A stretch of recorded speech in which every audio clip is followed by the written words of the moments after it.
and a 1, and a 2, and a 1, 2, 3. Lip really loves wrestling. I do. He likes to talk about it too. If you like to watch wrestling like he do, come and join us on the wrestling show. On the wrestling show. On the wrestling show. Oh, oh, oh, baby.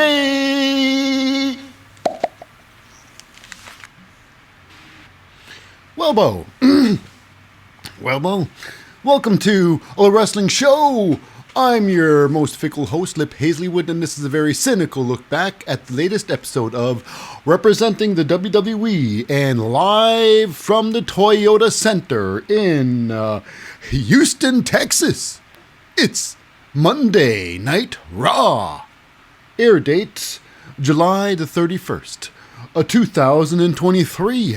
This episode is the road to, that's right, a SummerSlam just around the corner. Just around the corner. This Saturday coming up. When this episode drops. Well, the podcast episode at least. So anyways, before we dive into the match, or the show I should say, we should just give a quick shout out to the non-competitors. It's only right. You know, they are the glue that holds the building together. Now, first and foremost, before we start with that, it's a little shout out. The WWE has a little bit of a pause for memory. So, apparently, the adorable Adrian Adonis, Adrian Street, died not too long ago. Lived for 1940 to 2023. That's right. Adrian Street, a.k.a. Dude, hold on. Actually, just Adrian Street, I should say. I know I'm bringing Adrian Adonis for. I could be completely wrong. Anyways, here's me butchering that up. So, yes, the WWE says goodbye to Mr. Adrian Street. Anyways, I'm going to keep all that in because that's just the way I am. Anyways, now let's just bring you back to the non-competitors. They're the building. They're the, the glue that holds the building together. Regardless. First and foremost, representing the authority figure, it's Adam Pearce, getting things done on Raw as well. And of course, getting all the pre-match interviews and all the backstage scoops. We got ourselves a team of, Jackie Redmond and Byron Saxton, without a diggity. And then we head into the ring there. We head to the ring with the announcer, letting everybody know who's about to fight and the results of such matches. We have ourselves Samantha Irving, and last but certainly not least, it's the commentary crew, the play-by-play guys, the hosts, and I call them the narrators of the Ham Show. They're the team of, he is the man with the perfect 5 o'clock shadow. And his name is Corey Graves. Corey Graves! And of course, backing him up, Corey refers to him as KP, but we all know him as the ever-enthusiastic Kevin Patrick. That's right. Now, without any further ado-dos, let's get started with the show. That's right.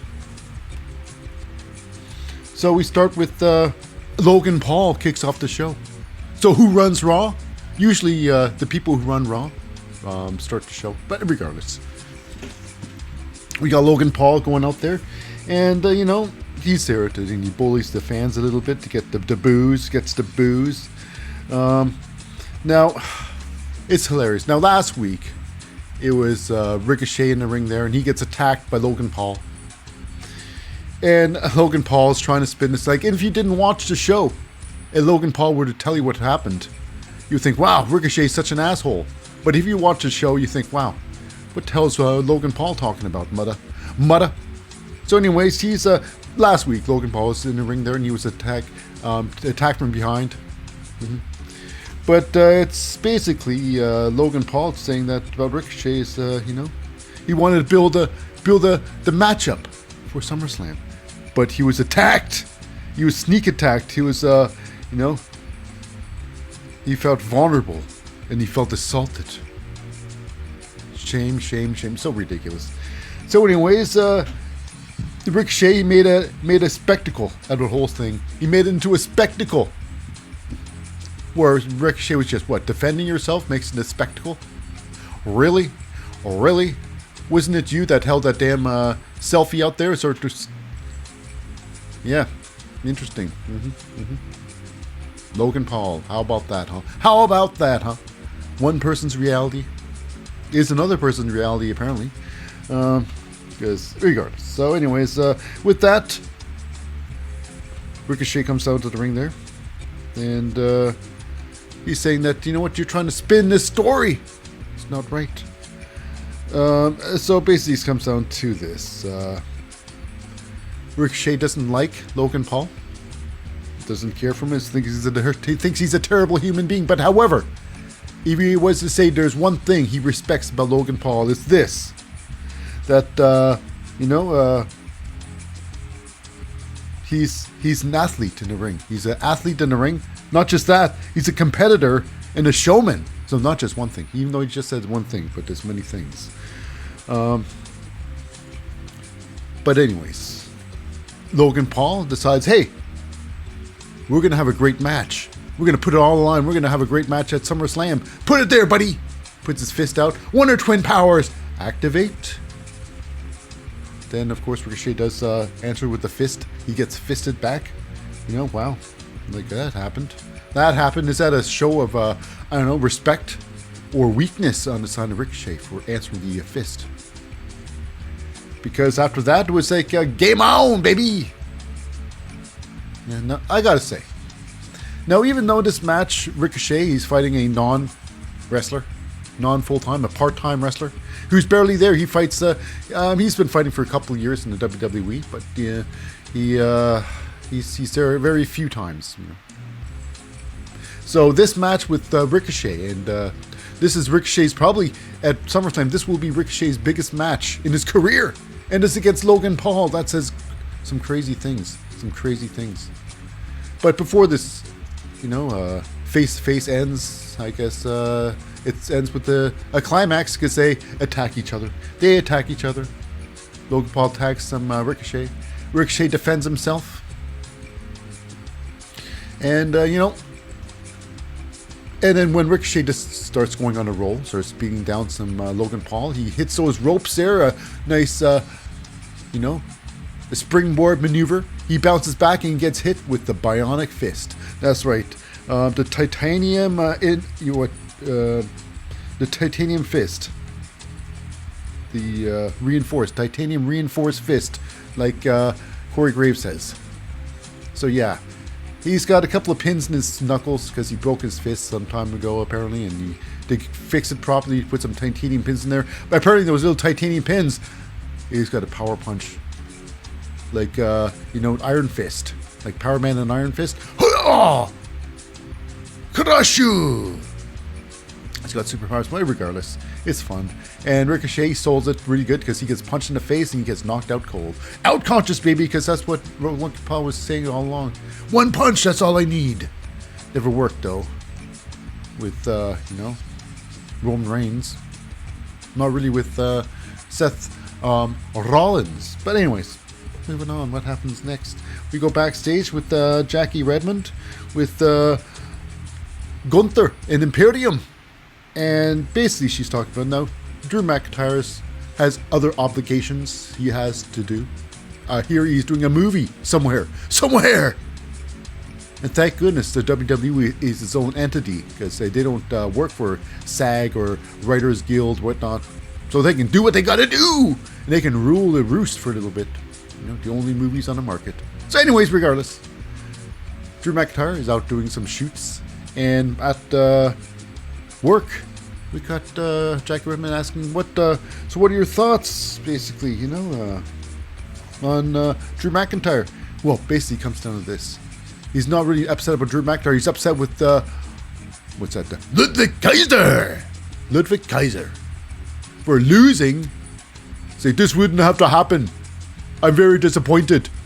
Very much so. But it's good to see, good to hear, and see that Gunther is talking more, getting more mic time.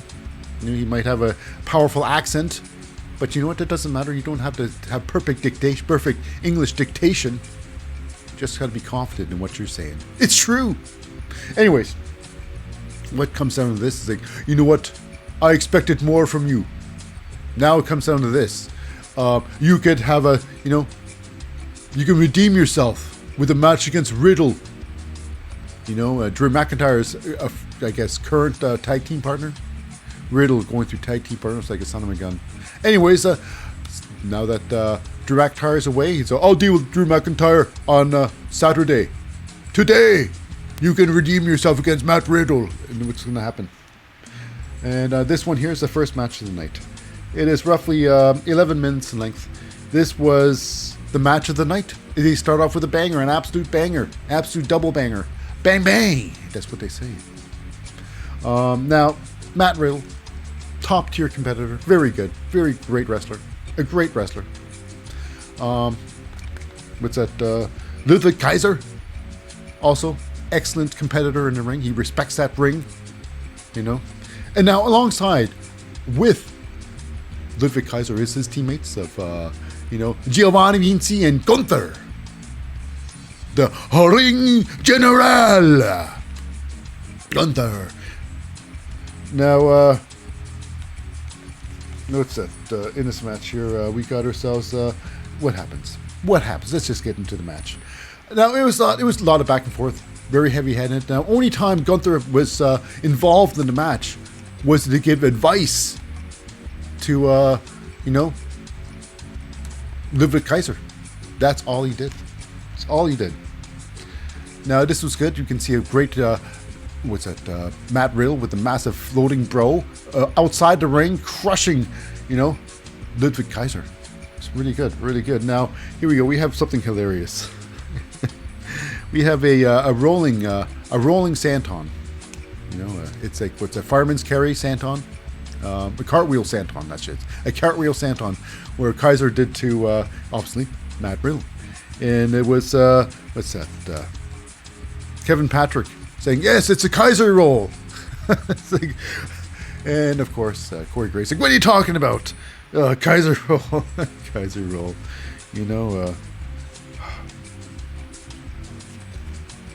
So anyways, it was pretty funny. Anyways, what about the match? The match carries on. Now we get to a point where, in fact, even though Gunther didn't cheat, Giovanni Vinci did try to get to distract. He didn't lay a hand on anybody, but there was distraction in hand, where, of course, Matt Riddle was taken over for the match, giving Ludwig Kaiser a couple of suplexes, or a suplex, and it picks him up for something else. He got to do some sort of slam. That's when Giovanni Vinci comes up to say, hey, stop what you're doing right there.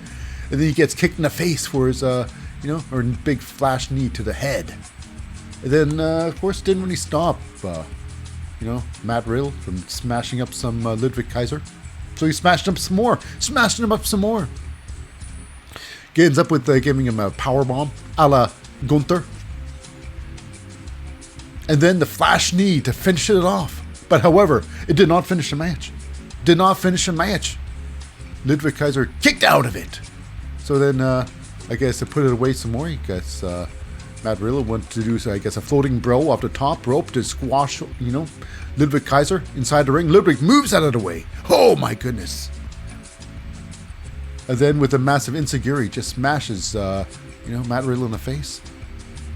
He looks to Gunther for some inspiration. And Gunther's like, yes, finish him. Thumbs down. Yes. Someone loses. So yes, thumbs down. Get that correct grammar, friend? Anyways, so yeah. He says that, and right like that, it was over. And he gets him to, it looks like it's a DDT. When it comes down to it, ends it in DDT. But he starts off this move here. It starts off as a Sister Abigail moved to a DDT. A Sister Abigail DDT. That's right. It was pretty fun. It was a good finisher. Good finisher, and it did finish a match for Ludwig Kaiser. Mm-hmm.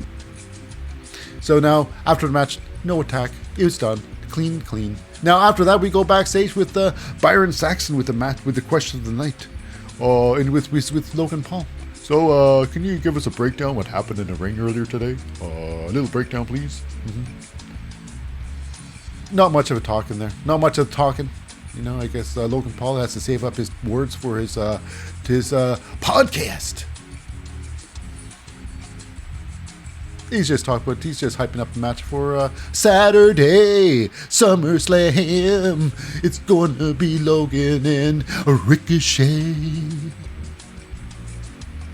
Okay, so our next match, it's the Alpha Academy, the women's division. Alpha Academy's Maxine Dupree and the Viking Raiders Valhalla. You know? No, this match here, it didn't really belong on Raw. It didn't even belong on NXT. It belonged on Level Up. This was a Level Up match. These two were so... Sarah Logan, I don't know what's going on with Sarah Logan. I thought she was better than this. But apparently she's as green as ever. As green as ever. Just like Maxine, their wrestling skills, petit, wee. Very small. There's so many wrestlers, women out there that can totally out wrestle them. And where are they? I don't know. But this match here was interesting because at the start it was the Valhalla. She takes down, tackles Maxine, start beating her down on the ground there, close to the ropes. The referee gets involved. He removes Valhalla from Maxine Dupree and actually holds her back. Physically holds her back. Really? What referee does that? Putting their hands on a referee. Referee puts on their hands on a wrestler. Ever like this? It's ridiculous. Nonsensical. But anyways, it is that. So, moving on. What happens in the match here? Now, after that, Maxine gave a couple of arm drags. Some classic arm drag, one of her moves, arm drags. Gave her a couple arm drags down there. But here's the move of the night. Apparently, the move of the night. It's the Cobra Clutch, apparently. The Cobra Clutch thrown on by Valhalla. Wearing down Maxine Dupree. The best move. Best move of the night. Now, this match, there was the only thing. I don't know. There's not much I can say about these two. You know? Not much helping. Now, Maxine tried to do a big move. Now, Maxine, it's supposed to be a fisherman suplex. And, wow, this was basically Valhalla doing a front bump. Just doing front bump, and Maxine is just there for the ride. This was all Valhalla. There's no lift at all. Nothing. No lifting at all. It's like Maxine's got zero strength in her leg. Could not lift her up. So yeah, it was just embarrassing. Just sad to see this match. Sad to watch this match. And we got to a point where, after that suplex, we got, I guess, Otis and Chad Gable getting onto the ring there and hyping up the girl.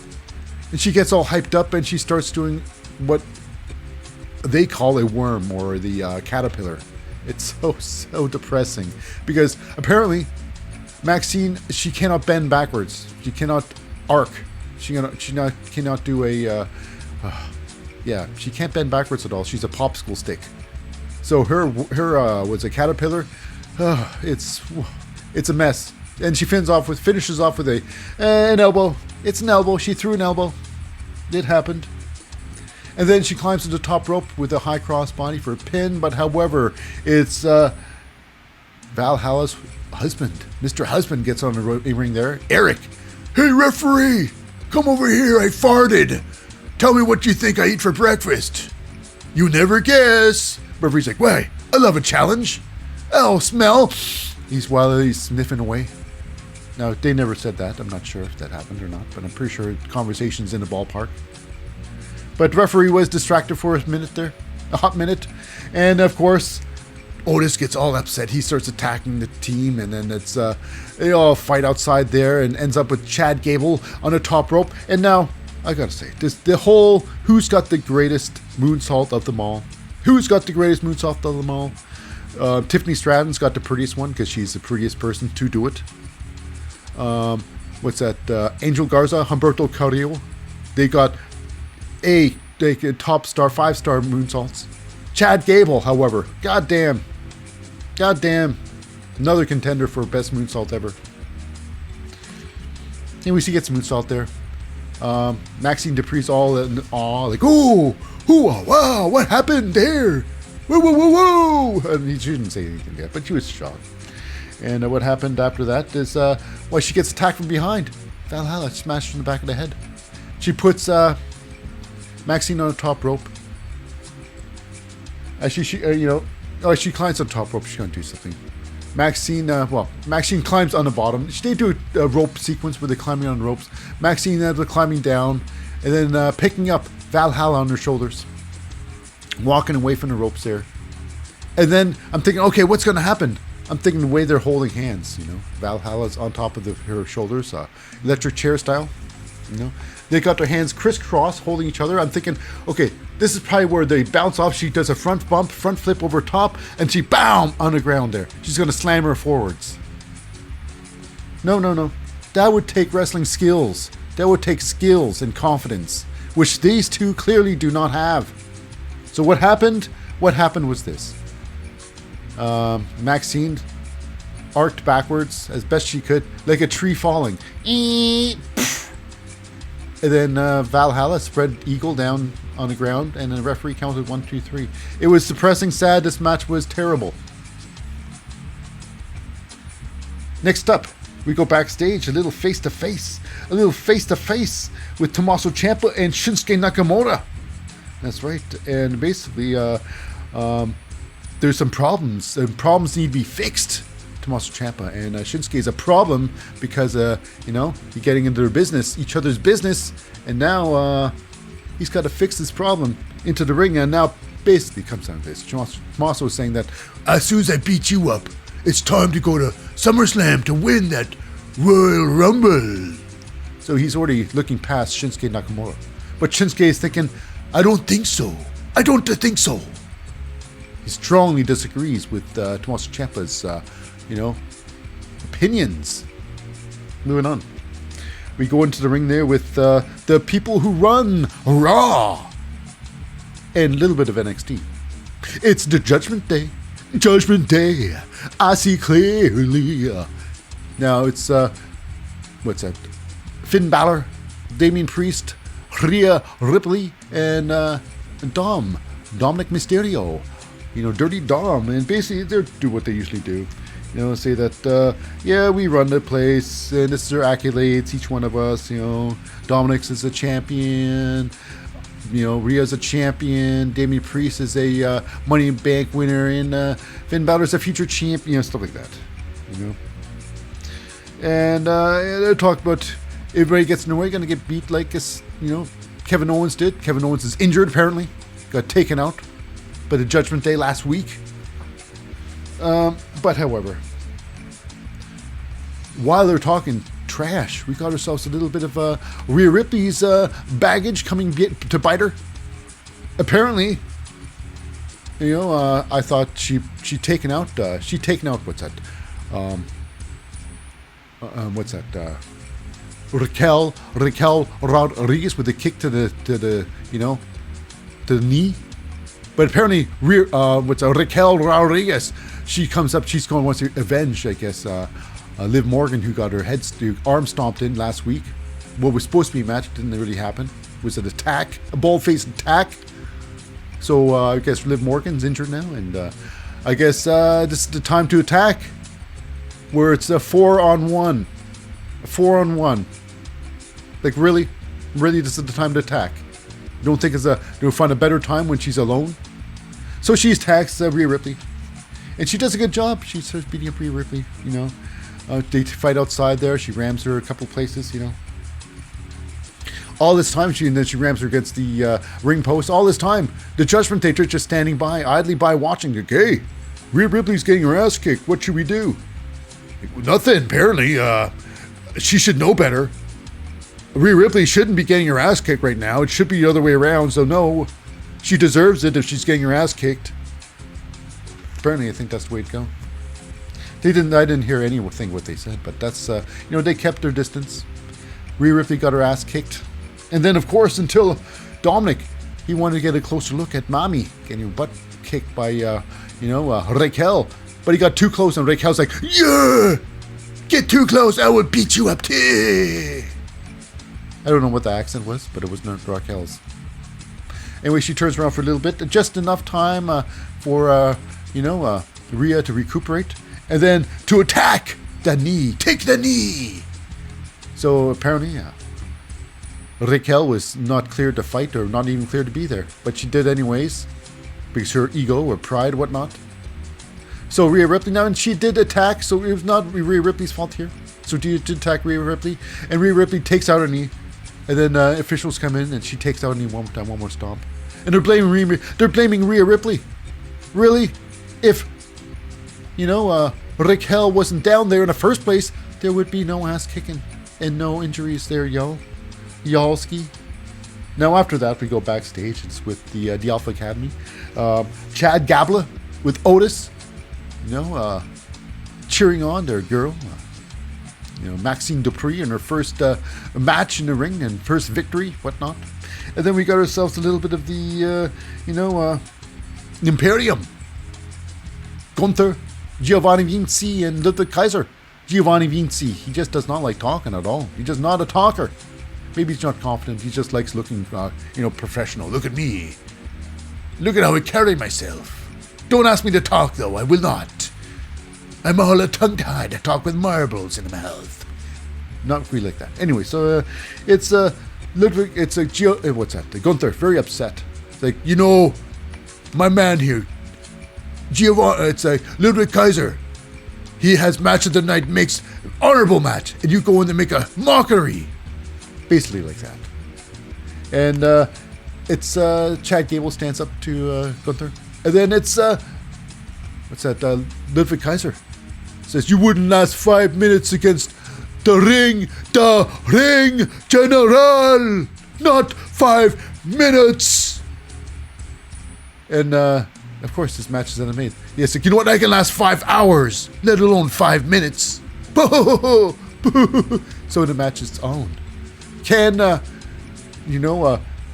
Gunther destroy Chad Gable in under 5 minutes? 5 minutes and under. We'll find out soon enough. But as of now, we got some problems to be settled.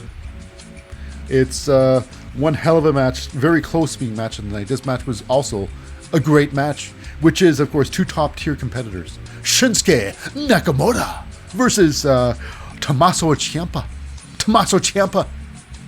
Now, while they're fighting away, we got ourselves a little bit of the Bronson Reed. Just curious how this match is going on, because maybe he's got some invested interest in who's going to be the winner. I don't know. But he did fight both of them. He's been fighting both of them. They're in the same district.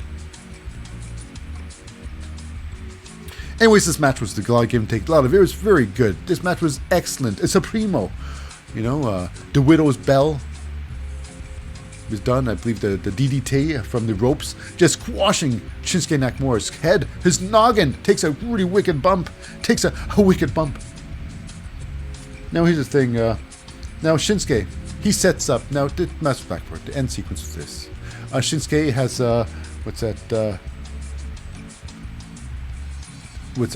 Tommaso Ciampa in the corner. He goes in with his flying knee in the corner. Whoa! He thinks he's setting up Tommaso Ciampa for the Kinshasa to knock him out. But however, he goes for Kinshasa. Tommaso Ciampa was not out enough. Meets Shinsuke with a knee, his own knee to the face, a flying knee. And then he decides to get Shinsuke into another thing. He tries to get him to the the fairy tale ending. Tries to put the fairy tale ending onto Shinsuke. Shinsuke breaks out of the fairy tale ending. They scuffle just a very short while until, of course, Shinsuke gets behind, Tommaso Ciampa, a modified schoolboy roll up, and then sits up with the trunks of the pants. It's a 1, 2, 3. That's right. A schoolboy, modified schoolboy.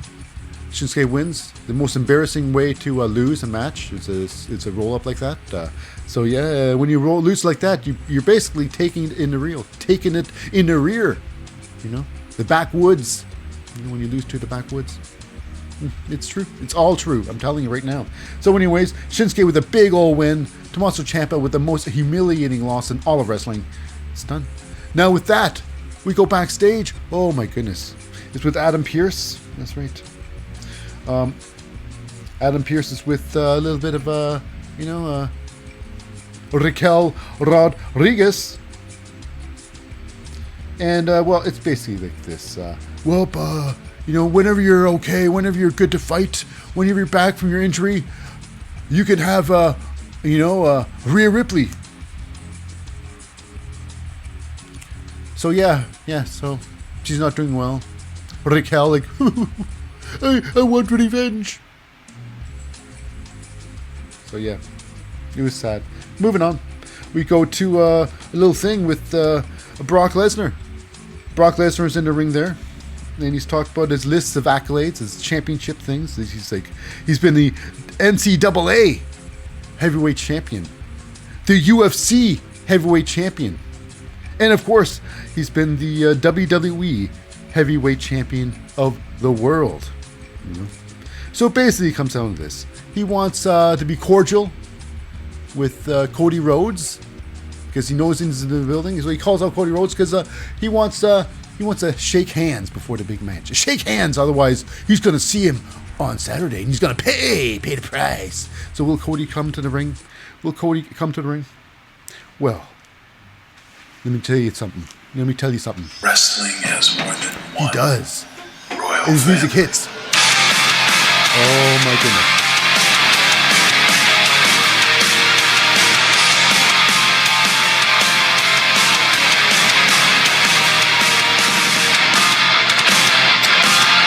I got a rumbling in my bowels, and I think I'm gonna blow. There's a bathroom stall, I'm finally here. The toilet's there, I'm about to blow. I ate 5 tacos before the show. Shut the door and I sit down on the throne. Oh, whoa, I was never potty trained. When I was younger, my father was never there. I did a poo today, don't have to do laundry. That's right. It's Cody Rhodes. Comes down to the ring, and Cody Rhodes being the bigger man. The bigger man, apparently, he puts his hand out for to shake Brock Lesnar's. I guess, to show Brock Lesnar, to make I'm gonna treat you like a punk ass bitch. Here you go.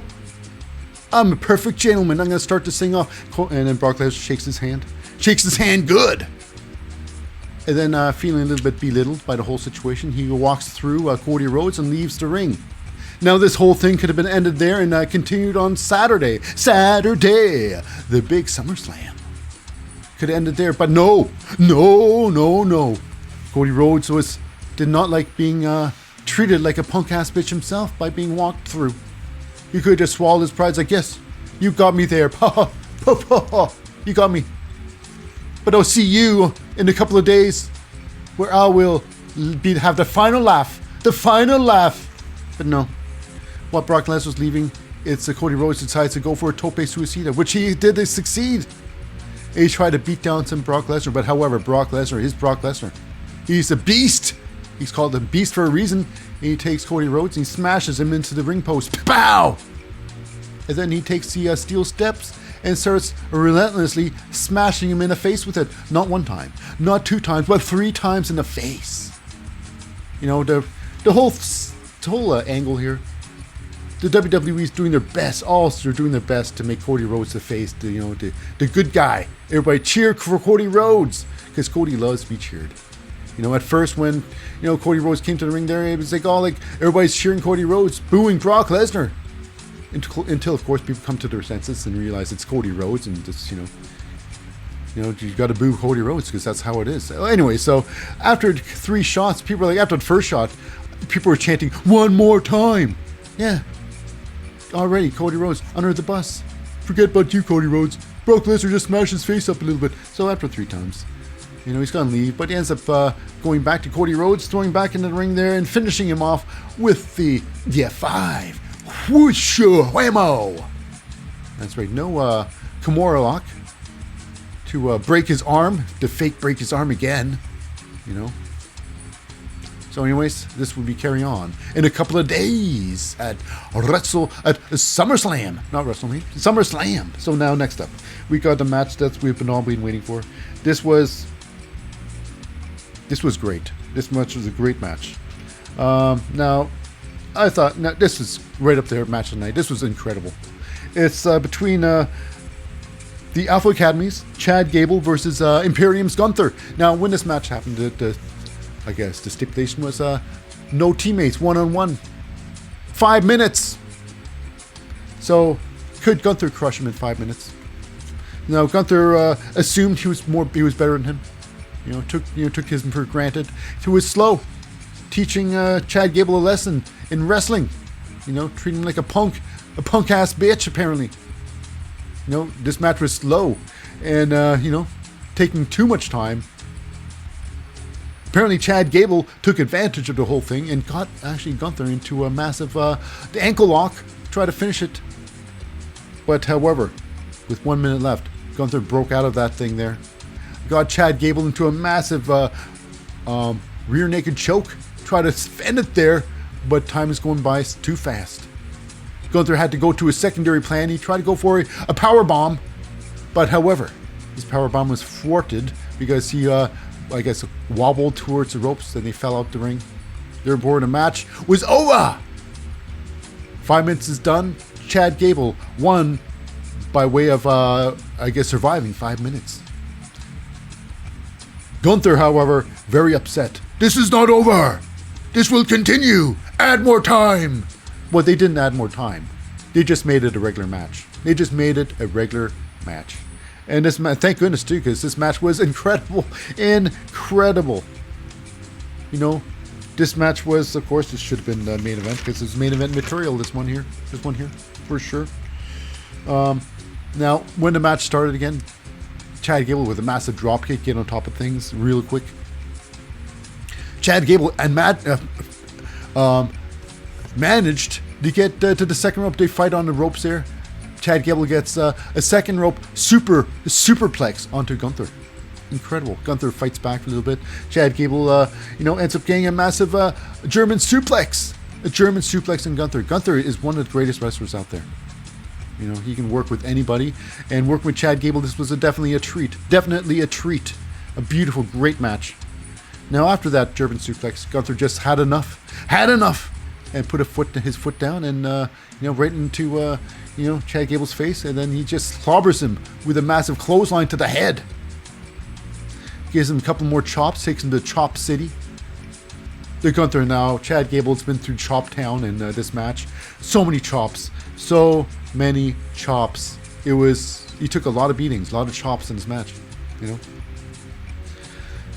But after that, he was powerbombed right out of his boots. And this match was over in about 13 minutes. This was incredible. This was an incredible match. Barn burner, slobber knocker, knuckle duster. He's had it all, baby. And after the match, he talks about, he gets on the commentating table and gloats. He celebrates his victory, And he tells the crowd to get used to it. Get used to me standing here gloating because I win all the time. And stuff like that. And he calls out Drew McIntyre because apparently at SummerSlam it's going to be the end. He's going to end Drew McIntyre. That's right. Drew McIntyre should be at his level right now. Drew McIntyre should be in the World Championship level. He should be going after some sort of belt, some sort of title. But Roman Reigns, he's totally messed up everything. Even though the Bloodline feud, the Bloodline story is going great, but the World Title Championships, World Titles, they're just messed up. Anyways, moving on. So we got ourselves some Becky Lynch. Whoa. She's in the ring there, and she still disrespects, Trish Stratus. It's ridiculous. and what she does. So Becky Lynch, she doesn't want Becky Lynch later. She wants Becky Lynch now. She wants Becky Lynch now. So Becky Lynch wants Trish Stratus now. So when Trish Stratus comes out the ring area there with, Zoe Stark. And it's like, yeah, you jump through the hoop there. But no, we're not going to fight on your terms. We fight on my terms. It's like, who are you to tell me when you're going to fight me? It's true. It's like, this is Trish Stratus, one of the greats. But here, this gets weird now. Adam Pearce goes down to the ring area and grants this match. He's like, you know what? Becky Lynch is right. We're going to have this match now. It's like, wow. You mean this is not going to make WrestleMania? This is not going to make SummerSlam? This is not a SummerSlam match? Becky Lynch versus Trish Stratus? Not SummerSlam? Really? Apparently not. It's going on right now. So when they start the matchup, Becky Lynch starts off with, she's so rambunctious in that ring there, Becky Lynch. She starts off with the My Cousin Vinny. When Mike Cousin Vinny, when he was in a fight, his first fight, he runs at you and just jumps with 2 fists. And that was it. After that, we got Zoe Stark runs in the ring there. It's like, no, you don't! And protects her girl. She attacks Becky Lynch. But however, that's when the match stopped. There was no match. Becky Lynch then quickly starts beating up some Zoe Stark. And then Trish Stratus takes out some Becky Lynch. They fight outside the ring there. Becky Lynch then starts beating up some Trish Stratus outside the ring, smashing her head across the commentating table and just owning it. 2-on-1, just owning Becky and Zoe Stark. Trish gets thrown into the timekeeper's area. And then this is where Samantha Irving. She's feared for her life. Not really. Well, it seems like she's fearing for her life. She's in the ring there, and she's like, ah! And they're fighting near her, and she's like, oh boy, where do I move? Why are you in here? Anyways, they fight on until, of course, Becky, she's like taking care of both of these two. Until, of course, she gets one hit of the stomach with a chair. Trish gets one chair shot, and that was it. A reference in there's like, hey, that's enough. That's enough. And that was enough. And, what happens to this? We find backstage, Adam Pearce is not happy. He's like, listen, I'm not happy with this. And, this is not even going to go to SummerSlam. Not even going to be SummerSlam match. We're going to take this, right down to Kent, Canada. Apparently. So is this, I believe it's something like in Vancouver in Canada. In 2 weeks. In 2 weeks he makes it final. It's like, wow. No, I can't believe it. So it's not going to be in SummerSlam. So it's kind of weird that he did that, It's going to be where's that? In Winnipeg, Manitoba. Yeah. So it's kind of crazy. Anyway, so yeah. Becky Lynch, Trish Stratus, not a SummerSlam match. So the tattoo, whether it's happening, not big enough, apparently. It's Winnipeg big, but not SummerSlam big. Anyways, moving on. We got ourselves a little bit of the, Shayna Baszler, the history of Shayna Baszler and Ronda Rousey. Ronda Rousey. Ronda Rousey's, I think this is all basically, Ronda Rousey, she's a natural fighter. She has natural talent. She went right to the top. Where these two met was when Ronda Rousey was already the best. And this was tough, the tough house, where Shayna Baszler was a contestant in the show. And that's where they became friends. So yeah, so Ronda Rousey just all around was already, she was in the business way shorter time, got ahead way faster, and this is all about profound professional jealousy. I think it's profound professional jealousy. At least the storyline is basically running like that. They're probably good friends still, but this is the best storyline they got to bring some truth into it. Yeah. So too, it's what's gonna happen? What's gonna happen at SummerSlam? Is it gonna be? It's going to be an MMA rules match. It's gonna be good. Who knows? But something's going to happen. Something definitely will happen. I'm thinking Shayna Baszler will win. Ronda Rousey will take a little bit of short hiatus from wrestling for a little bit, I think. But that's me being a cynical arse. Moving on. We go to the last match of the night. It's a tag team match. Sami Zayn and Seth Rollins, 2 champions. Because Kevin Owens, he's got other engagements because he's injured. You know, so it's these 2 fighting the Judgment Day, and it's 4-on-2 basically. It's Damien Priest and Dominic Mysterio who's going to be fighting, but Finn Balor and Mommy Rhea Ripley is there. Mommy Rhea, here we go again. Okay, so before the match even starts, they get going. They start fighting outside the ring. The Judgment Day, they're coming to the ring there second, and they're met by Sami Zayn and Seth Rollins. They start fighting for like 5 minutes before the match even starts. They scuffle until, of course, Seth Rollins, Tope Suicidas, Finn Balor, because he gets involved. Finn Balor gets involved, He starts trying to beat down Sami Zayn, but thank goodness, because it was before the match, so there was no disqualifications there. So, Finn Balor chases off, got chased off by Seth Rollins before the match. Seth Rollins gets back to the ring, at least for the time being. And then they start the match officially. This match was, unofficially, this match for the whole thing was about 15 and a half minutes with the, 5 minutes, pre-match fight. So about maybe 10 and a half minutes actual fight. So this was a lot of back and forth. And I gotta say this one thing about the match. This is a tag team match. And they're trying to clean up the tag team, matches. But this one here with cleaner tags, like NXT, they got clean tags. Tag ropes are used. I think they're either used all the time or they should never be used. Because it's just nonsense to have them and just not used. Now, here's the thing. I was surprised and not surprised at the same time. I figured, okay, if anybody's not going to use the tag ropes, it's going to be Judgment Day. Because that's what they do. They don't give a damn toot. They don't give a toot. But here's the thing. Damien Priest, yes, Damien Priest was using tag ropes. I couldn't believe it all the time. But here's the people who weren't. Sami Zayn didn't care about the tag ropes. Sami Zayn and Dominic Mysterio. Forget about the tag ropes. Nope, not going to use it. So Damien Priest and Seth Rollins were using ropes. So referee just didn't care. Just doesn't care. I think just does nonsense. It's just nonsense. But this match was a lot of fun. It was a lot of fun. Match of the night, no. But it was a lot of fun. A lot of things happened in this match. A lot of things.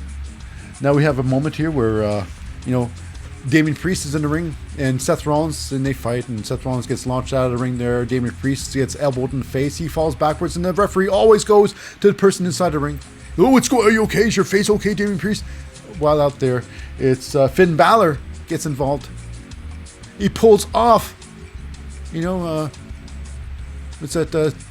Seth Rollins from the ring, and then throws him face first in the ring post. He starts beating him up outside the ring. That's right, all behind the ref's back. It's ridiculous. Referee, there's too much referees turning his back on stuff. It's nonsense. Nonsense.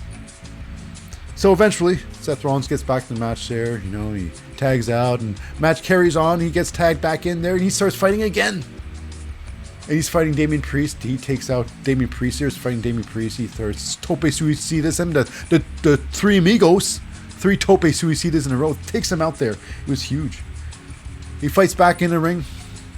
And then Rhea Ripley, she jumps on the ring there. Hey, referee, over here. I got a very, very good recipe here. How to make your own didgeridoo. First, you gotta come over here, referee. I'll tell you how to make one right now.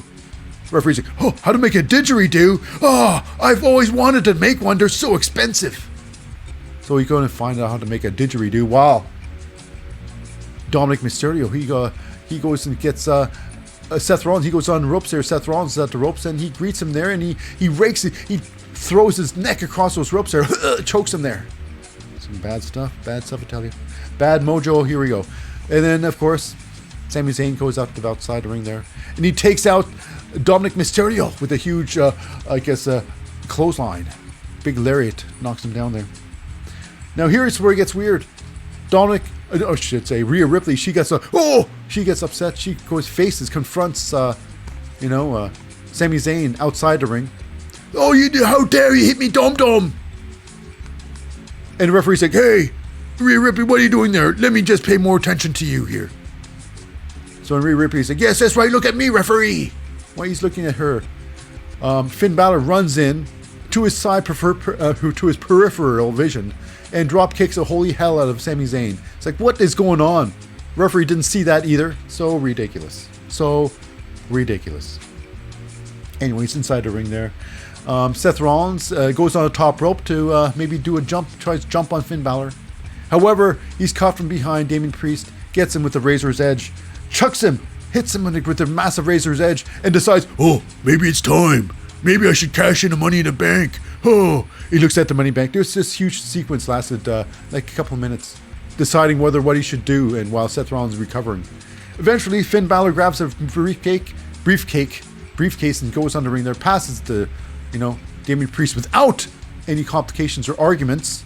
You think, will there be a problem? Will there be an argument with Finn Balor? Like, what are you doing? This is my chance. Oh, it's my chance, not yours. But no problems. Damien Priest ends up giving it to the referee, time being, and then they turn around to find that Seth Rollins is ready to super kick the hell out of Damien Priest. Damien grabs that briefcase and blocks that super kick. But unfortunately, that briefcase also hits him in the face. He goes down hard. Rhea Ripley jumps on a ring apron at the wrong time. He calls the referee over. Referee! Over here! Referee! Let me ask you something. Let me ask something real quick. Have you known about koala bears? They got 2 thumbs. Referee, two thumbs, I'm telling you. Referee saying, this is not the time for the anatomy of a koala bear. So then, of course, it's Dominic Mysterio. He climbs in the ring at the wrong time. Seth Rollins throws a briefcase right in his face. Pow! Pow! He goes down in a heap. Rolls out of the ring there. Finn Balor tries to get revenge by gouging the eyes of Seth Rollins. But it's Sami Zayn that's all behind the back of the referee. Sami Zayn gets in the ring there. And then, with a massive one hell of a kick, Kaluva kick, knocks Finn Balor right off the ring apron, right out of his boots, baby. Or his shoes, little shoesies. And then inside the ring, Damien Priest is still recovering. Oh, that briefcase into the face, really? He gets curb stomped by Finn Balor. By Seth Rollins. Ending the match 1, 2, 3. That's right. Damien Priest, Dominic Mysterio walk away with losers. And the winner of the match is, of course, Seth Rollins and Sami Zayn. So yeah, it was a fun match. But that wraps it up for this episode of Raw. Now, if you are our podcast listeners, stay tuned for SmackDown, or should I say NXT coming next. But anybody from YouTube listening to this or watching this, this will be the end of this episode. So stay tuned for another episode of The Wrestling Show. I've been your host, Lip Hazlewood, saying, I'll see you next time.